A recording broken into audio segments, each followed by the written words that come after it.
آرزوؤں کے جاگنے کا مرحلہ شروع ہوتا ہے، انہیں کچھ چیزوں کی چاہتیں ہونے لگتی ہیں، انہیں کچھ دوست بنانے کا شوق پیدا ہوتا ہے، انہیں کچھ تنہائی میں باتیں کرنے اور کچھ پرسنل لائف سمجھنے کا شعور اور فکر پیدا ہو رہا ہوتا ہے۔ اب اگر اس مرحلے میں ہم نے ان کے جذبات کو نہ سمجھا، ان کے خواہشات کو نہیں سمجھا، تو پھر آگے جو بگاڑ کے راستے پیدا ہوں گے اور بگاڑ کے جو راستے پنپیں گے تو یہ خبریں آ رہی ہوں گی کہ بھائی اور بہن ایک دوسرے سے بچ نہیں پائے، پھر یہ خبریں آ رہی ہوں گی کہ وہ چچا زاد بھائی بہن ناجائز تعلقات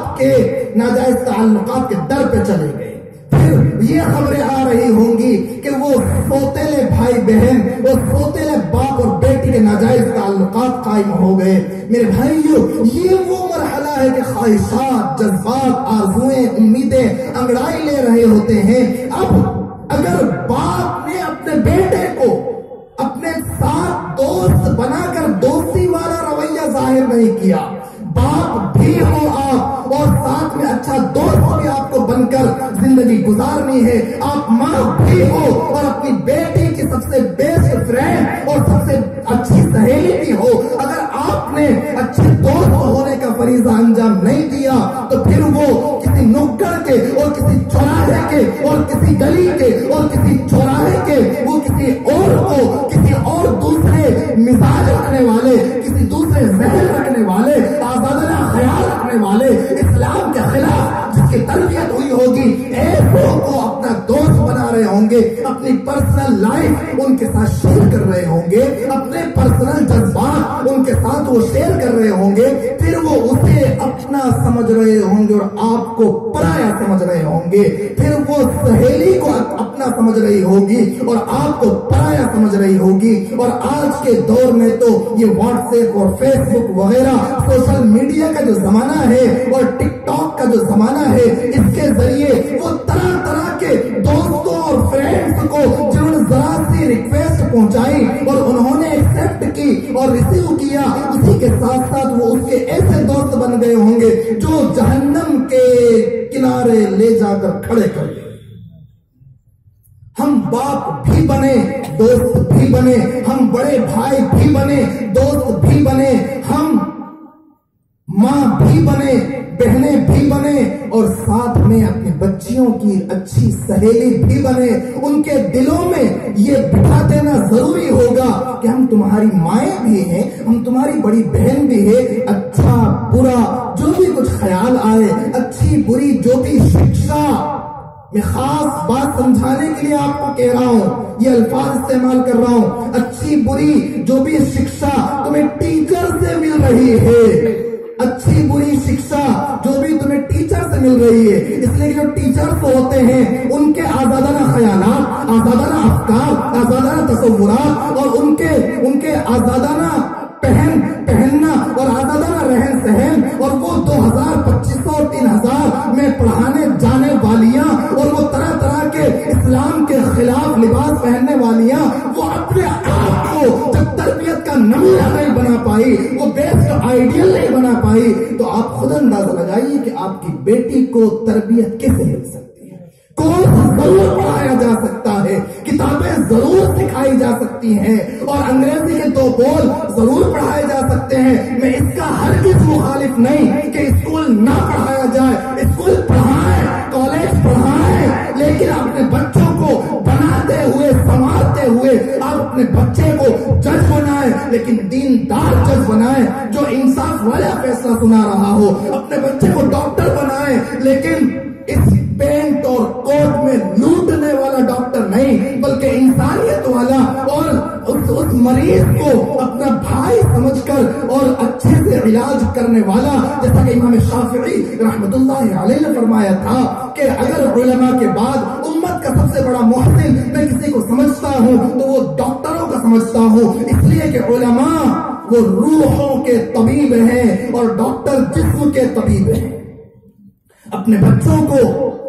جج بنائے لیکن انصاف کرنے والا دیندار جج بنائے، اپنے بچے کو وکیل بنائے لیکن سچ بولنے والا اور سچ کے لیے مقدمہ لڑنے والا وکیل بنائے، دیندار بنائے، اپنے بچے کو ڈاکٹر بنائے لیکن دیندار مسلمان ڈاکٹر اور انسانیت کا درد رکھنے والا ڈاکٹر بنائے، اپنے بچے کو آپ دنیا کی اعلیٰ سے اعلیٰ تعلیم دلوائیں لیکن دیندار رکھتے ہوئے، اپنی بچی کو آپ خوب ترقی دلوائیں لیکن پردے کا اہتمام کرواتے ہوئے۔ اب وہ خیال ہی نہیں کہ آپ کی بچی گھر سے کب نکلی ہے، وہ گھر کب آ رہی ہے، اسکول کب سے کب تک کا ہے، آپ کو یہی پتا نہیں۔ کئی سارے بھائی تو وہ ہوتے جنہیں یہ پتا نہیں ہوتا ہے کہ ہماری بیٹی پڑھ کون سی کلاس میں، اور اکثر وہ ہوتے ہیں جنہیں پتا نہیں ہوتا کہ ہماری بیٹی کورس میں کیا کیا پڑھ رہی ہے، کبھی کتابیں دیکھی نہیں ہوتی ہیں، ان کی بیٹیوں کی کاپیوں میں کتنے کاغذ پھٹے ہوئے ہیں اور وہ کاغذ پھٹ کر کہاں گئے پتا نہیں، انہیں پتا نہیں۔ دیکھیے سورۃ القصص کے حوالے سے عرض کرتا ہوں، حضرت شعیب علیہ السلام وقت کے جلیل القدر پیغمبر ہیں، خطیب الانبیاء ان کا لقب ہے، اور قرآن کریم نے بہت عجیب انداز میں جگہ جگہ ان کا تذکرہ فرمایا ہے۔ رشتے کی زبان میں اگر سمجھیں تو حضرت موسیٰ علیہ السلام کے سسر ہوتے ہیں۔ ایک خاص واقعہ پیش آیا تھا مصر میں، اور حضرت موسیٰ علیہ السلام نے ایک ظلم کرنے والے شخص کو گھوسا مار دیا تھا، جس کے نتیجے میں اس کا وہیں پر بھوسا نکل گیا تھا اور وہ وہیں پر خلاص ہو گیا تھا۔ حضرت موسیٰ علیہ السلام کے خلاف پوری اس وقت کی فرعونی طاقت پڑ گئی تھی، اور حضرت موسیٰ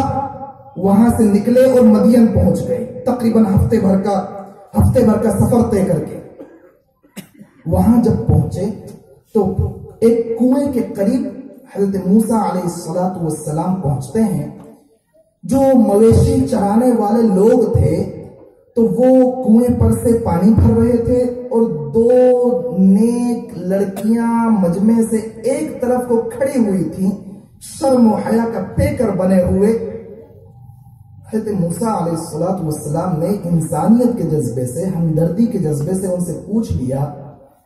ما خطبکما، تمہارا معاملہ کیا ہے، تم آئی کیوں ہو؟ اگر شرمدار ہو تو آئی کیوں ہو، اور اگر آئی ہو تو پھر پانی کیوں نہیں پلا رہی ہو؟ دوسرے لوگ بھی تو پانی بھر بھر کر اپنے مویشیوں کو پلا رہے ہیں، تم پانی کیوں نہیں پلا رہی ہو؟ تو انہوں نے جواب دیا کہ ہم اپنے مویشیوں کو اس وقت تک پانی نہیں پلاتے جب تک کہ یہ جو چرواہے ہیں یہ اپنے مویشیوں کو لے کر نہ چلے جائیں، حتی یصدر الرعاء، وفی قراءۃ حتی یصدر الرعاء، یہ مویشی لے کر یہاں سے چلے نہ جائیں تب تک ہم اپنے مویشیوں کو پانی نہیں پلاتے۔ فوراً سوال پیدا ہوتا تھا کہ اتنی شرمدار ہو تو پھر آئی کیوں؟ گھر میں کوئی مرد نہیں ہے کیا؟ تو اس لیے یہاں پر سکتا ہے قرآن میں، تو اس سوال کا جواب دیا حتی یصدر الرعاء۔ اس سوال جو پیدا ہو رہا تھا، حلق میں آ رہا تھا، فوراً جواب دیا ابونا شیخ کبیر، کہ وہ مجبوری ہے کہ ہمارے ابا بہت بزرگ ہیں، وہ آ نہیں سکتے ہیں، مویشی کو چرا نہیں سکتے ہیں، پانی کنویں سے نکال نہیں سکتے ہیں، مویشیوں کو پلا نہیں سکتے ہیں، اس لیے مجبوری میں ہم کو آنا پڑا۔ آئی ہیں شرم کے ساتھ، بے غیرت بن کر نہیں آئی ہیں، مجبوری میں آئی ہیں، بے غیرت نہیں ہیں۔ اب حضرت موسیٰ علیہ السلام بھی نبی تھے، اور ہر نبی پوری انسانیت کے لیے ہمدرد ہوتا ہے۔ یہ جملہ بطور خاص عرض کر رہا ہوں کہ ہر نبی پوری انسانیت کے لیے ہمدرد ہوتا ہے، لہذا ہمیں پوری انسانیت کے لیے ہمدرد بن کر زندگی گزارنا چاہیے،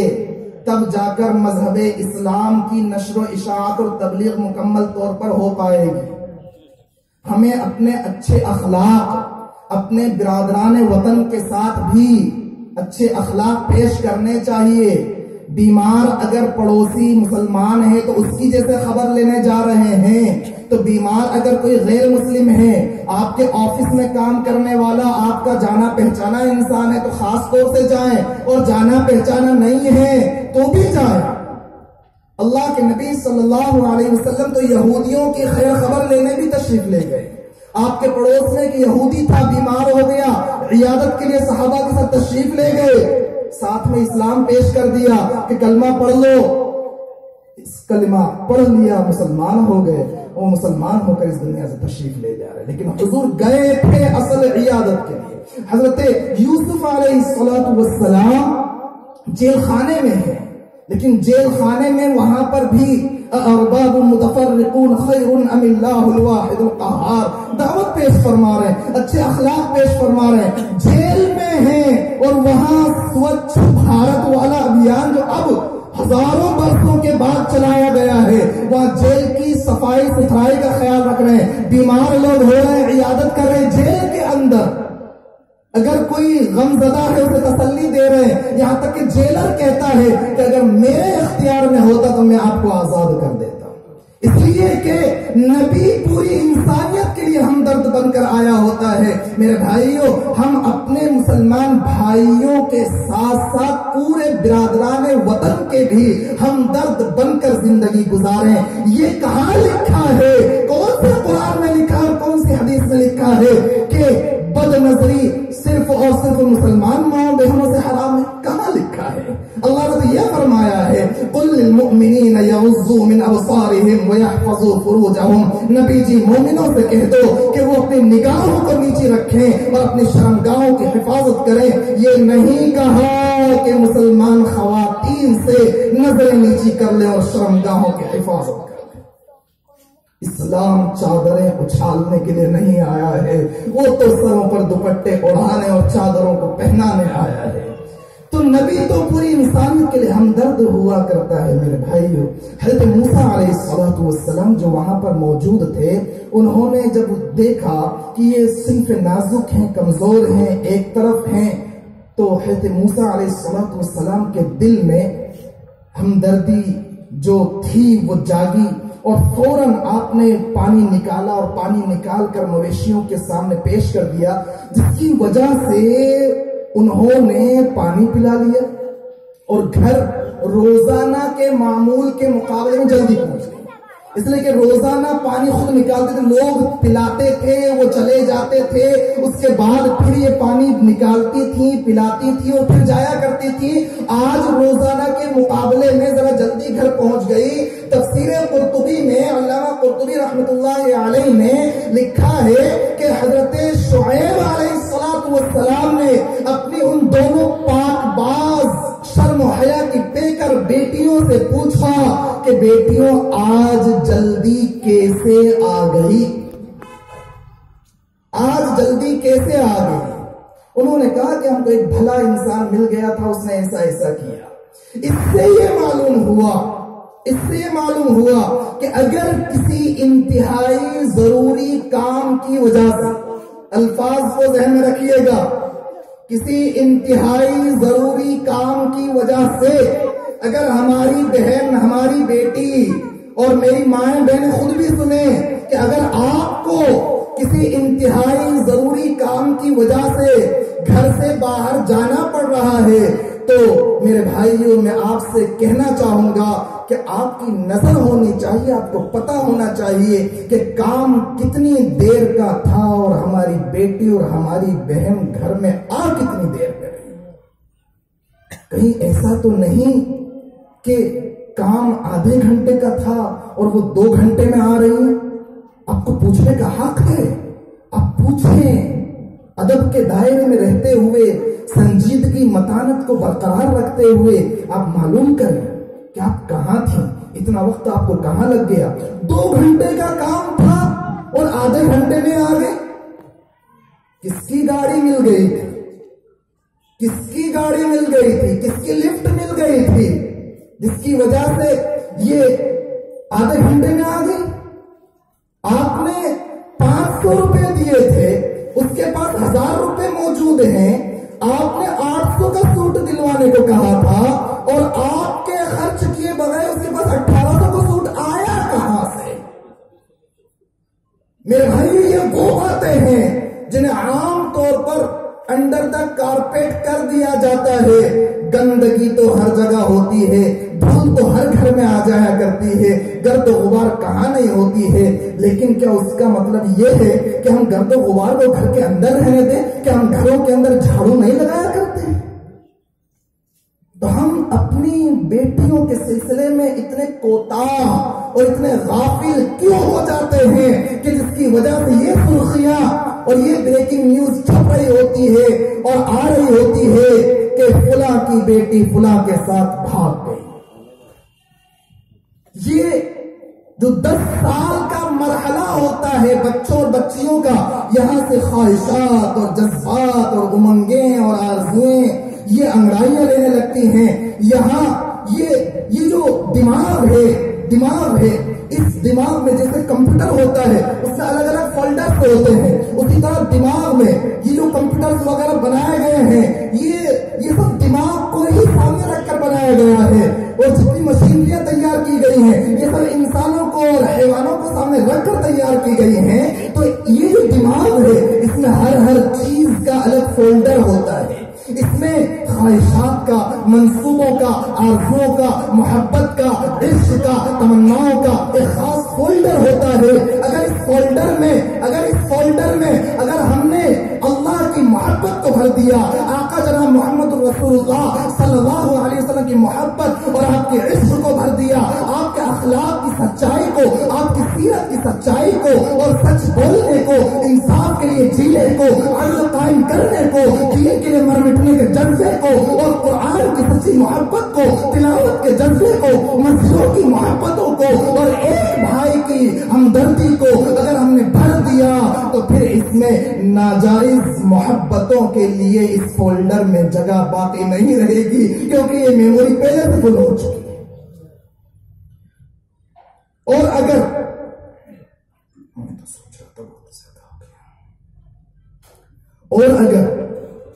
ہم نے اس فولڈر کو خالی رکھا، اس میں اللہ کی محبت، آقا جناب محمد رسول اللہ صلی اللہ علیہ وسلم کی محبت، قرآن کی محبت، انصاف کے لیے جینے مرنے کی محبت، دین اور شوق دین کا جذبہ اور ظلم اور بربریت سے پاک صاف نظام قائم ہونے اور قائم کرنے کا جذبہ اگر ہم نے نہیں بھرا تو پھر اس میں ناجائز تعلقات اور ناجائز محبتوں کے جذبے وہ آ رہے ہوں گے اور یہ فولڈر بھر رہا ہوگا اور پھر ہماری طرف سے دین کو بھرنے کی جگہ باقی نہیں رہے گی. میرے بھائیوں، یہ وہ عمر کا مرحلہ ہے جس میں آپ جو چاہیں وہ لکھ سکتے ہیں، جو چاہیں وہ بھر سکتے ہیں اور زندگی بھر اس کے پھل کھا سکتے ہیں. اگر اس مرحلے میں اس سے ذرا آگے چلیے، 10 سال سے آگے کا جب مرحلہ ہوتا ہے اور پرسنل لائف جہاں چینج ہو رہی ہوتی ہے، نوجوانی جہاں دہلیز پر قدم رکھ رہی ہوتی ہے اور ماں باپ ان کے دوست نہیں بنے ہوتے، بڑا بھائی اپنے چھوٹے بھائی کا، بڑی بہن اپنی چھوٹی بہن کی پکی سچی سہیلی اگر نہیں بنی ہوتی ہے تو پھر وہ اسکول کے فرینڈز اور وہ برتھ ڈے پر کیک کاٹنے والے اور برتھ ڈے منانے والے اور قسمہ قسم کے دیوس منانے والے جن کو شریعت سے 1% بھی کوئی لینا دینا نہیں ہے، جو مغرب کی اور اسلام دشمن طاقتوں کی دین ہے، پھر ان کو فرینڈز اور اسکول میں بنا رہے ہوں گے، آتے جاتے پھر مسکراتے ہوئے گزر رہے ہوں گے. میں آپ کو کہیں اور کی نہیں، سیندھوا کی ذرا سی شرم سی بات ہے لیکن میں آپ کے سامنے عرض کرتا ہوں، سیندھوا کی بات آپ کو بتلاتا ہوں. ایک وہ انسان جو غیر مسلم تھا، سیندھوا کی چھٹیاں ہونے والی تھی، اس سے ایک دن پہلے خود اس نے ایک بات ذکر کی جس کے سامنے میں نے اسلامی پردے کی اہمیت کو ذکر کیا. میں نے کہا اسی وجہ سے اسلام نے پردے کا حکم دیا ہے کہ جب روٹی پردے کے اندر ہوتی ہے، ڈش کے اندر ہوتی ہے، کپڑے میں چھپی ہوتی ہے، تب تک اس پر کتے اور کوے وہ نوچ نہیں رہے ہوتے ہیں، کتے اس پر پنجے نہیں مار رہے ہوتے ہیں، اور کوا اس پر اپنی منقار سے وہ اس پر حملہ نہیں کر رہا ہوتا ہے، لیکن جہاں روٹی کو کھلا چھوڑا ہوتا ہے کتے بھی چھینا چھپٹی کر رہے ہوتے ہیں۔ بات یہ تھی، اس نے کہا کہ میں بیٹھا ہوا تھا اور ایک لڑکی جو نوجوانی کے مرحلے پر پہنچی تھی وہ اسکرٹ پہنے ہوئے گزر رہی تھی، اور 2-4 اوباش قسم کے لڑکے بیٹھے ہوئے تھے، انہوں نے بڑا بے حیائی والا جملہ کہا، میری زبان میں اتنی ہمت نہیں کہ میں وہ جملہ آپ کے سامنے نقل کروں، اس نے ان نوجوانوں نے بڑی بے حیائی والا جملہ کہا، اور وہ لڑکی جو اسکرٹ پہنے ہوئے تھی مسکراتے ہوئے نکل گئی، مسکراتے ہوئے نکل گئی۔ میں نے کہا اسلام نے اسی لیے پردے کا حکم دیا ہے۔ وہ غیر مسلم کہتا ہے کہ ہاں آپ کے یہاں آپ کے دھرم میں جو یہ حکم ہے بہت ہی اچھا ہوگا، غیر مسلم کہتا ہے۔ میرے بھائیوں، قرآن کی یہ آیت جو میں سمجھتا ہوں کہ اس مجمع میں سے 50 سے 60% کو یاد ہوگی، کنتم خیر امہ اخرجت للناس، یہ اخرجت للناس کہا ہے اللہ تعالیٰ نے کہ اس امت کو نکالا گیا ہے تمام لوگوں کو نفع پہنچانے کے لیے، صرف مسلمانوں کو نفع پہنچانے کے لیے نہیں میرے بھائی، اخرجت للناس تمام لوگوں کو نفع پہنچانے کے لیے نکالا گیا ہے۔ ہم اپنوں کو نفع پہنچانے سے محروم ہو گئے۔ کتنی عجیب بات ہے کہ سگا بھائی اپنے بھائی سے 4 انچ جگہ کی وجہ سے بولنا چھوڑ دیتا ہے، 4 انچ جگہ کی وجہ سے۔ وہ کہتا ہے دیوار یہاں سے بنے گی، یہ کہتا ہے دیوار وہاں سے، بس اس پر تو قیامت برپا ہو جاتی ہے۔ وہ 4 انچ میں تو بیٹھ سکتا ہے یا وہ بیٹھ سکتا ہے؟ 4 انچ جگہ کی وجہ سے ایک بھائی اپنے بھائی سے بولنا چھوڑ دیتا ہے۔ سگا بھائی ہے، یہ وہ بھائی ہیں جنہوں نے ایک ماں کی کوکھ سے جنم لیا ہے، جو ایک ماں کے پیٹ میں پلے ہیں اور نکل کر آئے ہیں، ذرا سی اتنی سی بات پر بولنا چھوڑ دیتے ہیں۔ ہم کو تو نکالا گیا ہے سارے لوگوں کے نفع کے لیے، سارے لوگوں کے نفع کے لیے۔ تو 10-12 سال سے آگے کا جو مرحلہ ہوتا ہے بچوں کا، نوجوانی کے دہلیز پر قدم رکھنے کا، عام طور پر ماں باپ کی غلط فہمی یہ ہوتی ہے، وہ اگنور کر دیتے ہیں یہ کہہ کر کہ ابھی تو بچہ ہے، ابھی تو بچی ہے، ابھی تو کھیلنے کی عمر ہے، ابھی اس کی عمر کیا ہے سمجھنے کی۔ یہ بہت بڑی غلط فہمی ہوتی ہے میرے بھائیوں۔ اس عمر میں انہیں اچھا برا صحیح غلط سب سمجھ میں آ رہا ہوتا ہے۔ یہ اور بات ہے کہ وہ آپ سے کہہ نہیں رہے ہوتے ہیں اور ہم ان سے پوچھ نہیں رہے ہوتے۔ اب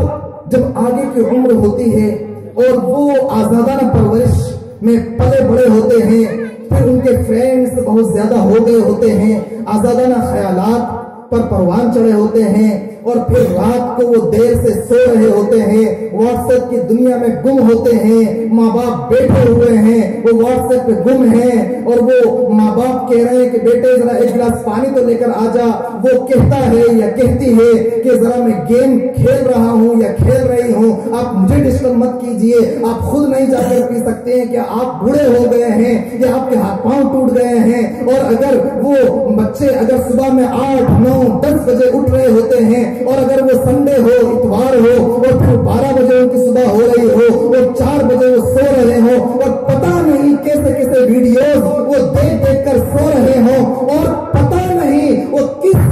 بہانے سے گھر سے باہر جا رہے ہوں، اور دیر سے آ رہے ہوں یا دیر سے آ رہی ہوں، اور آپ سے جھوٹ بول رہے ہوں، اور ان کے بوائے فرینڈز ہوں اور ان کی گرل فرینڈز ہوں، پھر آپ ماتھا پیٹ کر رو رہے ہوں، تو پھر میرے بھائیوں اب آپ خون کے آنسو بہائیں تو اب کیا ہونے والا ہے؟ اب کوئی کہے گا کہ آپ کو سدھارنا ہے تو ایک کام کیجئے، چلہ لگوا لیجئے۔ اب کوئی رائے دے رہا ہوگا کہ ایک کام کیجئے، آپ کو سدھارنا ہے تو وہ بڑے پہنچے ہوئے مولوی صاحب ہیں، آپ ذرا ان کے پاس جائیے، کوئی تعویذ معویذ لے کر آئیے۔ اور کوئی کہہ رہا ہوگا کہ ایک کام کیجئے، ذرا خانقاہ میں لے جائیے، وہاں تھوڑا بہت رکھیے۔ کوئی اور رائے دے رہا ہوگا، کوئی اور رائے دے رہا ہوگا۔ ایسا لگتا ہے جیسے ماں باپ نے اپنے بچوں کو بگاڑنے کا ٹھیکہ لیا ہوا ہے، اور کچھ لوگ بیٹھے ہوئے مدرسوں میں، خانقاہوں میں، دعوت و تبلیغ میں، مکتبوں میں، مسجدوں میں کچھ لوگ بیٹھے ہوئے ہیں جنہوں نے آپ کی بگڑی ہوئی اولاد کو سدھارنے کا کانٹریکٹ لیا ہوا ہے۔ ایسا لگ رہا ہوتا ہے۔ یہ کانٹے میرے بھائیوں ہمارے لگائے ہوئے ہوتے ہیں، جس کو میں نے کچھ سمجھانے کی کوشش کی ہے۔ یہ کانٹے ہمارے لگائے ہوئے ہوتے ہیں۔ اگر ایک ماں، اگر ایک باپ، میں بہت درد کے ساتھ کہہ رہا ہوں، اگر ایک ماں اور ایک باپ اپنے بچے اور بچی کو سدھارنے کو اپنی سب سے بڑی ذمہ داری سمجھ لیں، خیال کر لیں، تو کوئی طاقت نہیں ہے، کوئی ماحول نہیں ہے جو بچے اور بچی کو بگاڑ دے۔ کوئی ماحول غالب نہیں آ سکتا۔ لیکن شاید ہم مردوں کو کمانے میں اتنی مشغولی ہوتی ہے کہ ہم اپنے بچوں کو وقت دے نہیں پا رہے ہوتے ہیں۔ ہم خود لیٹ اٹھتے ہیں، بچہ 7 بجے اسکول چلا گیا ہوتا ہے۔ ہم دکان پر ہوتے ہیں، بچہ اسکول سے آیا ہوتا ہے۔ ہم شام کو آ رہے ہوتے ہیں، بچہ اپنے کمرے میں ہوم ورک کر رہا ہوتا ہے۔ ہم ذرا سے اپنے بیوی کے ساتھ بات چیت کر رہے ہوتے ہیں، بچہ سو گیا ہوتا ہے۔ شاید 2، 5، 10 منٹ بھی روز ہم اپنے بچوں کو نہیں دے پاتے ہیں۔ ہم انہیں قصے کہانی انبیاء کے اور صحابہ اکرام کے اور ان کی جواں مردی کے اور شجاعت اور دلیری کے نہیں سنا پاتے ہیں۔ تو اب وہ قصے کہانیاں تلاش کر رہے ہوتے ہیں فیس بک پر، واٹس ایپ پر، یوٹیوب پر اور اپنے دوستوں سے۔ ہونا یہ چاہیے کہ ہم اپنے بچوں کو فکر اس بات کی کریں کہ کھانا ساتھ میں کھانے کے لیے بٹھائیں، اور ہر ایک روز کسی نہ کسی نبی کا تذکرہ چھڑیں۔ کبھی حضرت آدم علیہ السلام کا قصہ انہیں سنائیں، جنت میں ان کا رہنا سکھائیں، جنت بتلائیں، دنیا میں ان کے آنے کی وجہ بتلائیں، ابلیس کی سرکشی انہیں سمجھائیں، اما حوا کی کہانی انہیں بتلائیں، حضرت ادریس اور حضرت شیس کا سبق انہیں بتلائیں، حضرت نوح علیہ السلام کا قصہ انہیں سنائیں، حضرت یعقوب اور حضرت یوسف اور حضرت ابراہیم اور اسماعیل اور اسحاق اور حضرت عیسیٰ اور موسیٰ اور شعیب اور حضرت صالح اور دیگر انبیاء اکرام علیہ السلام کے، اور بالخصوص آقا جناب محمد رسول اللہ صلی اللہ علیہ وسلم کی پاکیزہ سیرت ان کے سامنے ہم پیش کریں۔ سیرت کا جلسہ کر لینے سے سیرت کا قرض ادا نہیں ہو جاتا ہے۔ کوئی 1 گھنٹے میں آقا کی سیرت کو ذکر کیا جا سکتا ہے، کوئی 1 آدھ گھنٹے میں کوئی ربیع الاول آیا اور ہم نے کسی کو بلا لیا اور سیرت کا حق ادا ہو گیا۔ ارکان خلق القرآن، جو قرآن ہے وہی حضور کی سیرت ہے، جو حضور کی سیرت ہے وہی قرآن ہے۔ جو یہ قرآن جو آپ پڑھتے ہیں، میں پڑھتا ہوں، بچے مکتب میں آ کر، بچے مدرسوں میں جا کر قاری قرات کرتے ہوئے امام مصلے پر، حافظ مصلے پر جو سنا رہا ہوتا ہے، یہی وہ قرآن ہے جو مکہ کی گلیوں میں کبھی چلتا ہوا نظر آ رہا ہوتا ہے۔ یہی وہ قرآن ہے جو کبھی غزوہ بدر میں نظر آ رہا ہے، کبھی غزوہ احد میں، تو کبھی غزوہ حنین میں، تو کبھی غزوہ تبوک میں، کبھی اللہ کے سامنے روتا ہوا نظر آ رہا ہے، تو کبھی گڑ گڑاتا ہوا نظر آ رہا ہے، کبھی پیروں پر ورم آ رہا ہے، تو کبھی جنت البقیع میں جاتا ہوا اور روتا ہوا نظر آ رہا ہے، کبھی ازواج مطہرات کو یہ نظر آتا ہے کہ کہیں سجدے میں ہمارے آقا کی روح تو نہیں نکل گئی ہے۔ یہی وہ پیغمبر ہیں جن پر رحم کھاتے ہوئے اللہ فرماتا ہے لعلک باخع نفسک علی آثارہم، اگر یہ ایمان نہیں لاتے ہیں تو شاید آپ ان کے پیچھے جان دے دیں گے۔ یہ قرآن جسے میں اور آپ پڑھتے ہیں، یہی قرآن مکہ کی مدینہ کی گلیوں میں چلتا ہوا نظر آتا، اس لیے کہ کان خلقہ القرآن، یہ قرآن جو ہمارے گھروں میں، یہ قرآن مکہ کی گلیوں میں چلتا ہوا، یہ قرآن بھی اعلیٰ، وہ قرآن بھی اعلیٰ، یہ قرآن بھی بالا، وہ قرآن بھی بالا، یہ قرآن تمام پچھلی کتابوں پر تالا، اور یہ قرآن تمام پچھلے نبیوں کی نبوت پر تالا، یہ قرآن بھی نرالا، وہ قرآن بھی نرالا، یہ قرآن بھی ہنسی، یہ قرآن بھی ہنسی، یہ قرآن بھی خیر، یہ قرآن بھی خیر، یہ قرآن بھی برکت، اور وہ قرآن بھی برکت، یہ قرآن بھی رحمت، اور وہ قرآن بھی رحمت۔ فرق اتنا کہ اس قرآن کی سطریں کالی، اس قرآن کی زلفیں کالی۔ جو قرآن ہے وہ حضور ہیں، جو حضور ہیں وہی قرآن ہے، اس لیے کہ کان خلقہ القرآن۔ اس قرآن کو پڑھے تو انسان قاری بنے، اس قرآن کو پڑھے تو بندہ صحابی بنے۔ یہ قرآن رحل کی گود میں، وہ قرآن کبھی ابو بکر تو کبھی عمہ عائشہ کی گود میں۔ یہ قرآن جبریل امی لے کر آتے ہیں تو اس قرآن پر لے کر آ رہے ہیں۔ قرآن کے چہرے پر قرآن نظر آیا تو میرے بھائیوں، یہ جو بچوں کی ذمہ داری ہے، یہ صرف 1 گھنٹے سیرت کا پروگرام کر لینے سے ہم اس ذمہ داری سے بردوش نہیں ہو جاتے۔ بیانوں کو اپنے کانوں کا چٹخارا نہ بنائیں۔ بیان اس لیے نہیں ہوتا کہ واہ کیا اچھا بیان کیا اور بڑے عجیب مولوی صاحب آئے تھے اور بڑا اچھا مجمع جمع تھا۔ میرے بھائیوں، مقصد تو یہ ہے کہ ہم آقا کی سیرت پر، آقا کی سیرت پر، آقا کی سیرت پر، جناب رسول اللہ صلی اللہ علیہ وسلم کی سیرت پر اپنے آپ کو کھڑا اتارنے والے بن جائیں۔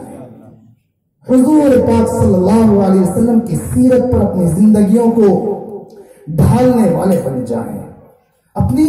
زندگیوں کے بارے میں ہم من چاہے طریقے اپنانے چھوڑ دیں اور حضور صلی اللہ علیہ وسلم نے جو طریقے بتلائے ہیں ان طریقوں کے مطابق زندگی گزارنے والے بن جائیں۔ یہ سیرت کا حق ہے۔ اگر ماں باپ ٹھان لیں کہ ہمارے